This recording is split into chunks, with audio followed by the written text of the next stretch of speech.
Welcome to your Billing and Coding Weekly Solutions by American Acupuncture Council Network, AACN. Are you thinking about joining a managed care network? The two most common managed care networks include 1. Health Maintenance Organization, HMO. HMOs often require a referral from a primary care provider, and care must be delivered by HMO-approved providers. And 2. Preferred Provider Organization, PPO. Patients have options to select a provider without a referral. Providers chosen in-network lower the cost to the patient compared to choosing a provider out-of-network. As an acupuncturist, there are several things to take into consideration when making this decision. 1. Is the plan exclusive? No reimbursement outside of network. 2. Is the reimbursement reasonable based on time spent with the patient?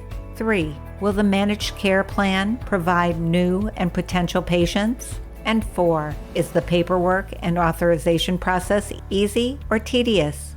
When choosing to join an HMO and/or PPO, it is important to stay on top of the latest changes in billing and coding. Thankfully, American Acupuncture Council Network, AACN, is the expert with over 3 decades of experience in dealing with a wide range of acupuncture billing issues. If you are experiencing insurance claim denial, staff spending too much time trying to get claims paid, and patients asking why their claims have not been paid, then AACN is your solution. There's a reason acupuncturists have trusted AACN with their business for over 30 years.